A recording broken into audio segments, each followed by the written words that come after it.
Lalu bagaimana dengan malaikat? Malaikat ini kan berbeda dengan iblis, berbeda dengan Adam sebagai manusia. Dia tidak butuh makan minum, pakaian tempat kendaraan. Dialah makhluk yang lost, yang netral. Kalau kata Allah dia ke atas, dia ke atas. Kalau kata Allah dia ke bawah, dia ke bawah. Jadi dia tidak punya beban tentang kehidupan hawa nafsu dan syaitan. Itulah makanya kenapa dia diperintah sujud kepada Adam, dia sujud. Nah, pengertian sujud di sini adalah berbaiat, mengakui bahwa Adam itu adalah wakilnya Allah di muka bumi nantinya. Nah itu. Nah kalau iblis dia tidak mau berbaiat. Karena dia sudah tahu kalau tubuh terbuat daripada tanah itu tidak mungkin dia bisa dikhalifah. Tidak mungkin dia bisa mengayomi. Karena dia punya sifat rakus pantang kekurangan. Nah begitu. Nah kita kembali kepada persoalan kenapa Allah tidak bersalah, malaikat pun tidak bersalah, iblis tidak bersalah, Adam pun tidak bersalah dalam processing seketika Adam dan Hawa turun ke bumi. Itu tadi skenario, ketentuan sutradara untuk menjadikan kisah Adam ini sebagai awal daripada kisah semua makhluk yang bernama manusia. Coba kita perhatikan. Sebelum Adam dijadikan, Allah pernah berkata kepada malaikat, wa iz qala rabbuka lil malaikat inni ja'ilun fil ardi khalifah. Artinya Adamnya belum ada, Allah sudah ngomong tentang itu. Dia menjadikan di permukaan bumi itu adalah khalifah, pemimpin yang mewakili Tuhan untuk mengayomi makhluk dan untuk menguasai bumi serta memberikan manfaat kepada semua. Kan dari awal itu. Nah, sedangkan Adam saat itu berada di luar bumi. Nah, bagaimana cara menjatuhkan atau mengantarkan Adam ke bumi? Ya tentu ada beberapa hal yang perlu kita ketahui. Yang sudah diketahui oleh Allah sebelumnya. Nah, itulah makanya kita lihat Adam sendirian dalam surga. Seorang laki-laki. Dia bingung, tidak ada tempat teman, tidak ada tempat curhat dan pembicaraan, tidak ada. Bengong dia. Nah, seketika dia diberi mimpi oleh Allah tentang seorang sosok yang tidak biasa dia lihat, yang belum pernah dia lihat, dia langsung terpesona. Dia tertarik. Lalu itu bermimpi lagi. Dia semakin banyak merenung, banyak merananya, melamun, memikirkan kecantikan wajah yang ada dalam mimpinya itu. Nah, di momentum yang ketiga, makhluk yang dia impikan itu ada di ujung kakinya sewaktu dia sedang tidur. Dibuka mata, kok dia lagi? Nah, seketika dia pengen pegang, tiba-tiba ada informasi kepada Allah. Tentu melalui Rasul ya. Apa katanya? Dam, jangan dipegang. Itu benar loh. Itu temanmu di sorga. Namanya Siti Hawa. Nah, boleh kamu memegang atau menyentuhnya dengan catatan kamu harus bersolawat kepada Muhammad. Berapa kali? Ya 7 kali. Nah, bayangkanlah kalau solawat itu diartikan mengucapkan Allahumma sholli ala Muhammad, kan sebentar saja selesai. Artinya Allah dan Rasul menikahkan Adam dengan beliau Siti Hawa tadi, mas kawinnya ataupun maharnya adalah salawat kepada Muhammad Rasul 7 kali. Nah, ternyata salawat itu adalah menghubungkan rasa diri kepada Muhammad wujud serta Allah. Pertemuan maksudnya. Perjumpaan, berdialog 7 kali. Nah, di pertemuan 7 kali itulah Adam diajarkan wa alama Adama asma kullaha itu. Diajarkan kepada Adam itu tentang asma, tentang nama. Itu. Siapa itu zat, diajarkan kepada dia. Zat itu adalah sang penguasa semesta alam. Siapa itu sifat? Sifat itu adalah wujud serta Allah. Dia adalah Rasul. Kemudian siapa itu asma? Asma itu nama. Dia adalah turunan daripada Rasul. Dia adalah ruh. Siapa itu if'al atau perbuatan? Dia adalah materi. Dia adalah tubuh. Itu diajarkan. Nah, dalam 7 kali pertemuan itu, pertama diajarkan kodrat di Allah, nyata di Rasul. Pada diri. Itu bukan kodrat, tapi kodirun. Itu diajarkan oleh Allah melalui Rasul kepada Adam. Itu pertemuan pertama, hubungan pertama, sholawat pertama. Nah, kodrat di Allah nyata di Rasul itu artinya Allah itu kuasa, kekuasaan Allah itu nyata di Rasul. Pada dirimu itu ada juga ya Adam, tapi bukan kodrat namanya, melainkan kodirun. Tempat tegaknya di otak, tulang, dan urat. Otak kuasa berpikir, tulang kuasa berdiri, urat kuasa bergerak. Itu diajarkan kepada Adam kajian itu. Kemudian pada pertemuan kedua, hubungan kedua, sholawat kedua, diajarkan tentang iradat di Allah nyata di Rasul. Pada tubuh Adam itu bukan iradat tapi maridun. Tempat tegaknya pada daging, kulit, bulu atau roma yang membungkus otak, tulang, dan urat tadi. Nah, berdasarkan inilah kenapa dunia besar dijadikan oleh Allah dan Rasul. Semuanya karena Adam, karena Hawa, karena turunannya nanti begitu. Nah, cobalah seketika otak, tulang, dan urat dibungkus dengan daging, kulit, dan bulu atau roma. Kan dia butuh tempat berpijak.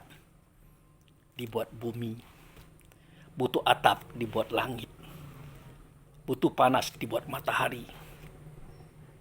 Butuh gunung, butuh lembah, butuh laut, danau, sungai, hewan, tumbuh-tumbuhan, biji-bijian, semuanya. Itu sebabnya kenapa timbul dunia. Mengapa timbul dunia? Karena anasir tanah telah menjadi daging, kulit, bulu, atau roma pada kita. Nah, dari sinilah asalnya dunia yang besar ini, alam terkembang ini dijadikan oleh Allah Rasul. Makanya surah Al-Baqarah kita temukan kalimat yang berbunyi, "Wallazi khalaqalakum ma fil ardi jami'ah, tsumma stawa ila samai fasawwahunna sab'a samawati wa huwa ala kulli syai'in alim." Kan begitu tuh. Dialah yang menjadikan segala sesuatu yang ada di bumi ini untuk kamu semuanya, Adam. Istrimu, keluargamu, dan turunanmu. Kemudian dia menuju kepada pencipta 7 langit. Dia itu mengetahui. Itu. Itu di pertemuan kedua. Hubungan kedua, sholat kedua.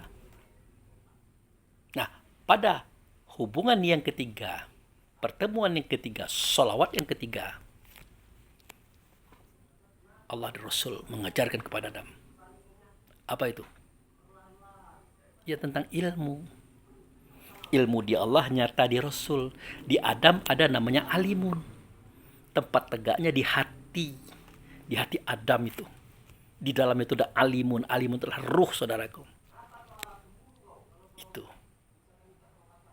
Nah, di situ diajarkan wal awalu wal akhiru wa zohiru wal batinu. Allah itu tahu awal, tahu akhir, tahu zahir, tahu batin. Makanya Allah tidak awal tapi mengawali. Allah tidak akhir tapi mengakhiri. Allah tidak zahir tapi menzohirkan. Menzohirkan yang batin, yaitu dirinya melalui Rasul. Diri Rasul melalui ruh, diri ruh melalui tubuh badan jasad. Itu yang diajarkan kepada Adam pada pertemuan yang ketiga. Nah, pada pertemuan yang keempat atau sholawat keempat atau hubungan yang keempat, diajarkan kepada Adam itu tentang hayat di Allah, nyata di Rasul. Di Adam itu bukan hayat tapi hayun. Tempat tegaknya di jantung. Itu diajarkan oleh Allah itu. Itu. Makanya seketika anak cucu Adam termasuk kita ini ya, seketika dioperasi, kita pingsan, kita hilang kesadaran, tapi jantung tetap berdegup, dup, dup, dup. Kenapa? Karena dia hayat. Di dalamnya itu ada manusia, ada jiwa, ada nafs yang disebut hayat. Itu diajarkan. Ya, ini calon khalifah loh. Nah, kemudian yang kelima, pertemuan yang kelima, hubungan yang kelima, sholat yang kelima. Itulah Allah dan Rasul mengajarkan kepada Adam tentang samia, mendengar. Samia di Allah nyata di Rasul. Di Adam namanya sami'un, tempat tegaknya telinga. Makanya Allah dan Rasul itu pasti mendengarkan suara isi hati Adam. Pasti. Begitu. Kemudian pertemuan yang keenam atau sholat yang keenam atau hubungan yang keenam, Allah dan Rasul mengajarkan kepada Adam tentang Bashir di Allah, nyata di Rasul. Di Adam namanya Bashirun, melihat tempat tegaknya di mata. Nah itu. Sampai selawat yang ketujuh, pertemuan yang ketujuh, hubungan yang ketujuh, Allah dan Rasul mengajarkan kalam di Allah, nyata di Rasul. Di Adam namanya mutakalimun, tempat tegaknya di lidah. Lidah adalah kesimpulan daripada kodrat, irodat, ilmu, hayat, samia, bashar. Kesimpulannya adalah di kalam, di perkataan, tempat tegaknya di lidah. Jadi kalau sudah berkata-kata, hati-hati, kata itu tidak akan bisa dicabut lagi. Karena dia adalah kesimpulan daripada pemikiran, perasaan, dan perhitungan serta pertimbangan kita. Begitu yang diajarkan kepada Adam di momentum salawat yang ketujuh. Nah, setelah dia bersolawat kepada Muhammad Rasul 7 kali, barulah dia dinikahkan dengan Siti Hawa. Allah yang menikahkan melalui Rasul. Rasul itu sebagai yang menikahkan, Rasul juga sebagai saksinya pada waktu itu. Nah, itu. Pak Abu Fikri, jadi Rasul itu ada sosoknya. Sehingga Adam itu bisa melihat, bisa memahami informasi. Iyalah. Dulu kan pernah saya sampaikan bahwa seketika kita melihat catatan kitab Quran, wa iz qala rabbuka lil malaikat inni ja'ilun fil ardi khalifah. Seketika berkata Tuhanmu kepada malaikat, aku nak menjadikan di muka bumi itu khalifah. Itu malaikat itu melihat, iblis itu melihat, Adam pun melihat sosok. Allah tidak nyata melainkan nyata pada Rasul. Rasul tidak nyata melainkan nyata pada sosok, pada tubuh dan jasad yang sama dengan kita. Jadi dari Adam sampai ke Isa, sosok itu muncul. Makanya saya katakan seketika Nabi Musa di Bukit Tursina bertemu dengan sosok.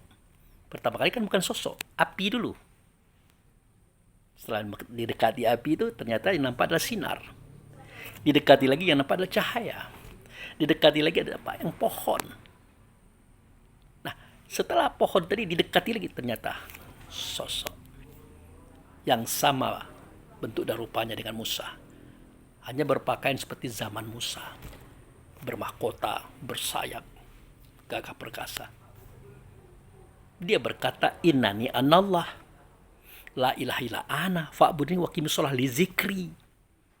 Sesungguhnya aku ini adalah Allah, tidak ada Tuhan, akulah dianya. Oleh karena itu sembah oleh kamu akan daku dan dirikan sholat, dalam sholat yang kau ingat adalah aku. Gitu. Apakah benar itu Allah? Ya tidaklah. Allah itu kan nama. Oleh karena dia itu nama, tidak berbentuk, tidak berupa, tidak bersuara, tidak berkata, tidak sama dengan segala sesuatunya. Nama siapa? Nama zat. Zat tidak nyata, tapi namanya Allah. Di mana zat nyata? Nyata pada sifat. Sifat itulah Rasul tadi. Allah gaib, Rasul gaib, maka diberi tubuh, badan, jasad, dibentuk rupanya, sosok dianya. Itulah yang bertemu dengan malaikat, iblis, dan Adam saat itu.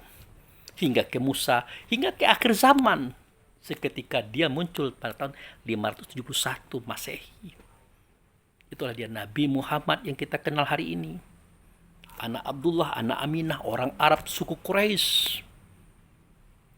Nah, jadi dari Nabi Adam sampai Nabi Isa atau 124.313 awliya anbiya, semuanya di dalam tubuh mereka itu adalah ruh yang sama dengan kita. Hanya saja dia didahulukan selangkah, ditinggikan seranting. Dia turunan daripada Rasul. Dia adalah anak daripada Rasul. Sedangkan Rasul adalah bapaknya. Rasul adalah asalnya, sama dengan kita. Seketika Rasul berkata, Ana abul arwah wa Adam abul bashar, kan jelas. Aku bapak roh, kalau Adam itu bapak tubuh. Kenapa? Adam terbuat dari tanah. Tapi roh Adam sampai roh Isa itu anakku. Turunan gue, kata beliau. Termasuk Anda. Gitu. Ada sosoknya. Gitu. Nah, pada saat itu, setelah Adam dan Hawa menikah, dikatakan kepada mereka berdua, jangan saling dekat-dekatan. Tak boleh. Apalagi memakan buah, tidak boleh. Jadi, dikatakan kepada Adam, ya Adam, jangan kamu mendekati pohon ini. Itu. Nah, bagaimana bunyi ayatnya Pak Abu selengkapnya? Kira-kira begini bunyinya. Wa iz qulna li Adam, ya Adam, muskun anta wa zawjuka jannah wa kula minha rawan haitsu syi'tuma wala taqraba hazihi syajarati fatakuna minaz zalimin. Ya kami sampai kepada Adam, hai Adam, tinggallah kamu di surga ini dengan istrimu, dengan pasanganmu. Makanlah semuanya, nikmat semuanya, tapi jangan mendekati pohon ini. Takutlah engkau menjadi orang yang zalim. Pohon itulah tubuh Bunda Hawa bagi Adam. Pohon itu adalah tubuh Adam bagi Hawa. Tidak boleh dekat-dekatan pada saat itu. Nah, sama dengan kita bulan Ramadan. Walaupun itu adalah istri sah, suami sah, pada waktu itu tidak boleh dekat-dekatan, dalam artian tidak boleh melakukan hubungan. Nah, pada waktu itu mereka berdekat-dekatan dan mereka menikmati buah khuldi. Khuldi itu kekal. Kalau bahasa BKKBN-nya regenerasi. Kalau bahasa seksualitasnya dia melakukan hubungan seks. Padahal itu dilarang. Akhirnya dia dimarah, diusir, dan dianggap sesat oleh Allah, dan dianggap membangkang oleh Rasul. Salahkah Adam? Ya, pada saat itu salah, karena dia melanggar peraturan. Tetapi Allah dan Rasul berkata, kamu wahai laki-laki, wahai perempuan, jangan coba-coba berdua-duaan di suatu tempat yang sunyi. Kalau kamu berdua-duaan, pastilah yang ketiga setan. Sedangkan mereka hanya berdua saja. Begitu cara Allah dan Rasul menjadikan hanya berdua saja. Di tempat yang sunyi, tidak ada yang lain kecuali mereka berdua. Ya tentu yang ketiga setan. Mana itu setan? Ya perlakuannya itu. Perbuatannya itu. Itu. Nah, di sini kan banyak orang bingung. Iblis kan sudah diusir. Sudah keluar surga, bagaimana mungkin dia masuk lagi? Menggoda Adam, menggoda Hawa supaya melakukan hubungan seksual tadi. Nah, ini tidak terpecahkan rahasianya. Tapi Nabi Muhammad mengatakan Adam dan Hawa itu terlempar dari sorga. Bersamaan seketika iblis menjelma menjadi ular. Kemudian dia masuk pintu sorga. Bersama dengan itu maka Adam dan Hawa jatuh. Jadi jin itulah sifat diri Adam. Suara kata itulah namanya iblis. Perlakuan itulah setan. Ternyata jin Adam, iblis Adam menjelma menjadi setan. Kapan? Seketika ularnya Adam masuk pintu sorga Bunda Hawa. Maka terlemparlah mereka. Nah, di momen ini salah Adam memang. Tapi jika kita kulik lagi, kita telusuri lagi, oh ternyata inilah skenario sang sutradara. Makanya ada ampunan bagi Adam. Ada ampunan. Bagaimana dengan iblis? Tidak ada ampunan karena dia tidak tunduk, menentang. Itu. Tapi apakah benar iblis bersalah? Tidak juga. Jadi Allah tidak bersalah, malaikat tidak bersalah, iblis tidak bersalah, Adam dan Hawa sebenarnya tidak bersalah. Mereka hanya melakukan peranan mereka masing-masing dalam skenario cerita itu. Lalu kenapa dikatakan iblis tidak bersalah? Lah iyalah. Kan sudah saya katakan tadi. Bahwa dia diperintah sujud kepada Adam. Tidak maulah dia. Karena Adam terbuat dari tanah, dia terbuat dari api. Nah, itu. Khalaqtahum min tin wa khalaqtina tani min nari. Begitu bahasanya. Kau jadikan dia daripada api, sedangkan aku engkau jadikan dia daripada tanah, sedangkan aku engkau jadikan daripada api. Tidak mau. Persoalannya apa? Itu tadi. Kau dari tanah itu pasti rakus pantang kekurangan. Pasti bakal mengambil, bakal menipu, bakal merampok, merampas, membunuh orang. Kalau pantang tersinggung tidak mau kalah, lain lagi. Tidak mengganggu orang, tapi jangan diganggu. Kalau diganggu, dikejarnya. Itu. Makanya di TV-TV itu orang-orang mengejar jin, mengejar iblis, kan itu kan cerita-cerita picisan. Kalau sebenarnya tidak mampu kita melawan dia, gimana? Dia aja tidak kelihatan fisiknya.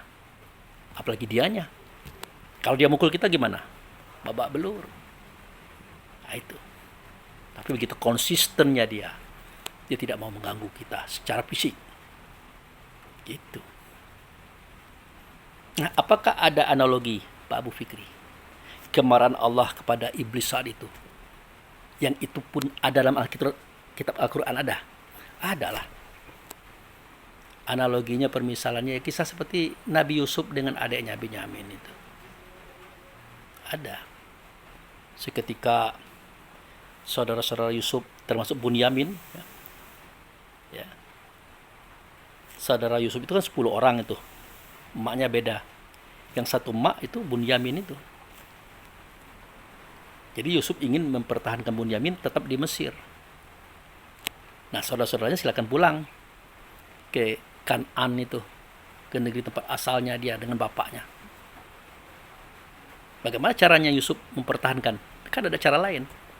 Kecuali memasukkan cupak emas ke dalam karungan Bunyamin. Memasukkan cupak emas ke dalam karung Bunyamin.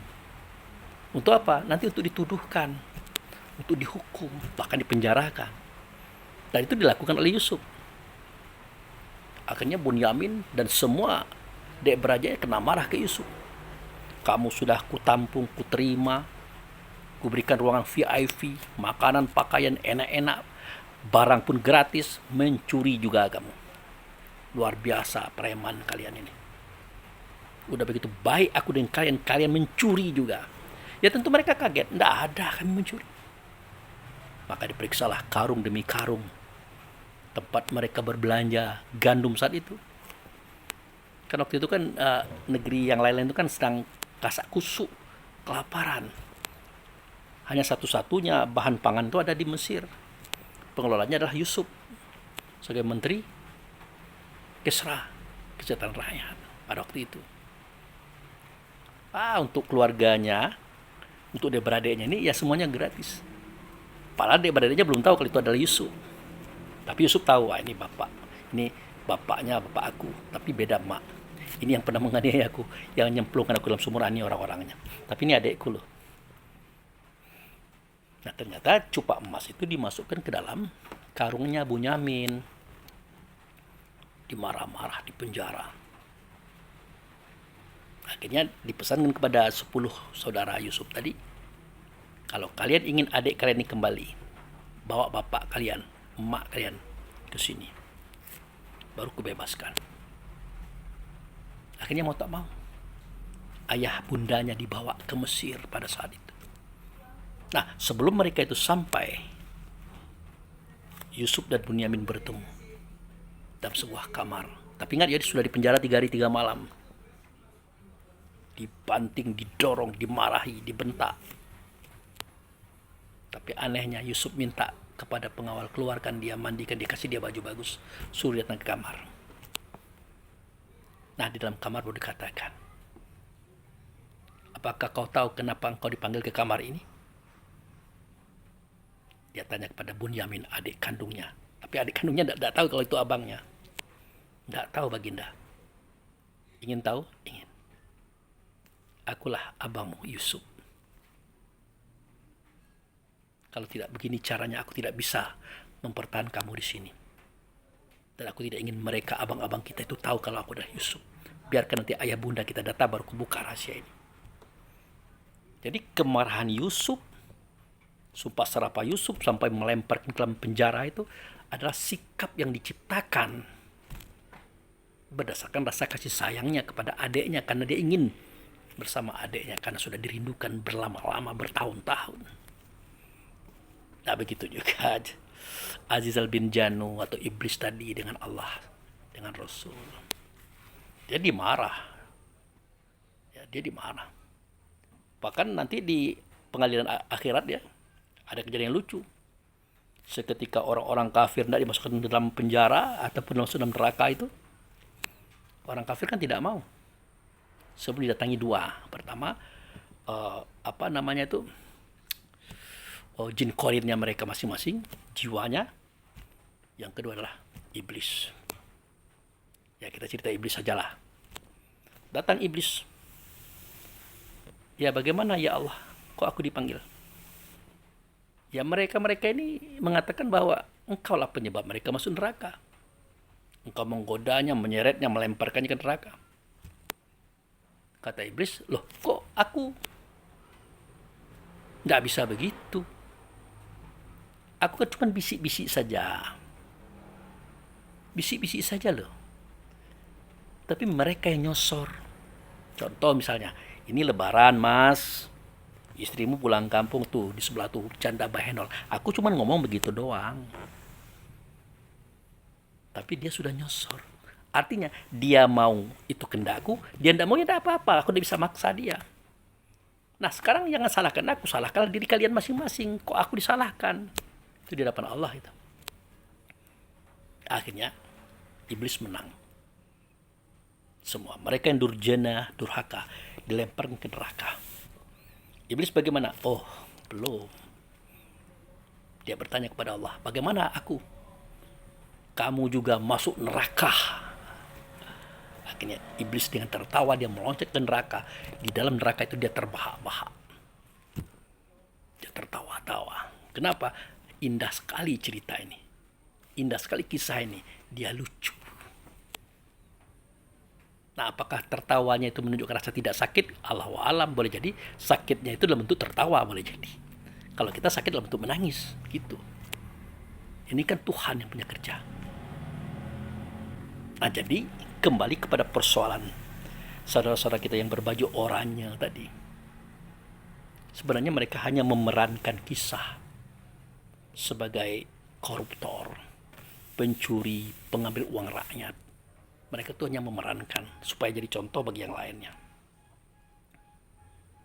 Kalau begitu kejam sekali Allah itu Pak Abu Fikri. Tidak juga. Karena tidak semua yang buruk itu adalah buruk. Boleh jadi itu adalah baik. Tidak semua yang baik itu adalah baik. Boleh jadi itu buruk.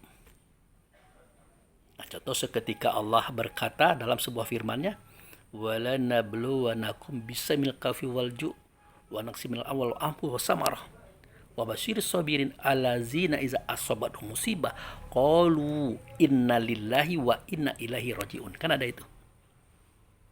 Aku benar-benar akan menguji kamu dengan musibah. Sedikit rasa takut, kekurangan buah-buahan, kekurangan harta benda, bahkan kekurangan nyawa. Sampaikan berita hai Muhammad kepada mereka yang sabar. Seketika mereka ditimpa musibah, mereka tahu musibah itu dari Allah, tentu dikembalikan kepada Allah. Bagi mereka itu adalah salawat daripada Tuhannya dan rahmat serta kasih sayang. Mereka itu adalah orang yang menang. Nah, jadi untuk memberikan sedikit rasa takut kepada makhluk lain, kepada manusia itu kan ada makhluk lain lagi yang diciptakan supaya dia menakut-nakuti. Contoh COVID misalnya, COVID-19 kemarin itu. Itu kan diciptakan oleh manusia dengan tujuan tertentu untuk ekonomi negara, untuk ekonomi kelompok, mengambil hasil daripada kekayaan dunia. Disebarlah virus itu. Kan takut semua orang. Jadi Allah jadikan itu, si penciptanya, Allah jadikan juga virusnya. Jadi Allah yang menjadikan itu untuk menguji kita dengan sedikit rasa takut. Begitu juga kekurangan buah-buahan. Mangga ditanam, berbuah montok, kuning ranum. Besok mau dibagikan kepada jamaah, kepada teman. Bagaimana cara Allah menguranginya? Allah manjat pohon? Endaklah. Sudah ada manusia yang Allah ciptakan untuk mengurangi buah-buahan itu dengan cara malam memasukkannya ke dalam karung, mencurinya, dibawa pulang, hilanglah buah-buahan itu. Itu. Begitu juga dengan kekurangan harta benda. Orang berhutang dengan kita, tidak mau bayar, hilang uang kita. Orang menipu kita, bahkan motor kita dicuri orang, mobil kita dicuri orang, rumah dibakar orang, dijarah orang, semua itu kan orang, semua pelakunya. Tapi di ayat ini Allah mengatakan dia yang mengurangi, tapi melalui orang. Nah, orang ini kan dicipta, ini dibuat, termasuk kekurangan nyawa, terjadi kematian karena dibunuh, kecelakaan macam-macam, semua ada pelaku-pelakunya. Jadi yang memberikan sedikit rasa takut, kekurangan buah-buahan, harta benda dan nyawa itu adalah Allah, tetapi melalui orang-orang yang dia pilih sebagai eksekutornya. Begitu ceritanya itu. Maka saya katakan di hadapan Allah itu baik dan buruk tidak ada bedanya. Di hadapan kita berbeda karena kita memandang itu dengan pola pikir kita sebagai hamba, sebagai manusia. Kalau Allah tidak. Makanya tidak sedikit kejadian-kejadian buruk itu melahirkan kejadian yang baik. Justru di balik keburukan itu ada hikmah. Banyak contoh-contoh saudaraku. Nah, itu sajalah yang perlu saya sampaikan sebagai sambungan video yang dua, yang singkat-singkat, sengaja disingkat supaya kita gampang nontonnya. Mudah-mudahan bermanfaat saudaraku. Jadi mereka yang koruptor, mereka yang mencuri, merampok, merampas, membunuh, sejatinya adalah pekerjaan Allah dan Rasulnya melalui mereka sebagai eksekutornya. Bagi kita yang terkena musibah, bersabarlah. Bagi kita yang menjadi eksekutor, maka bertobatlah. Mudah-mudahan di ujung kisah Allah memberikan kebaikan kepada semua kita. Baik kita berada di yang benar ataupun kita berada pada yang salah. Nah, kira-kira begitu saja. Demikian, terima kasih. Wabillahi taufiq wal hidayah. Assalamualaikum warahmatullahi wabarakatuh.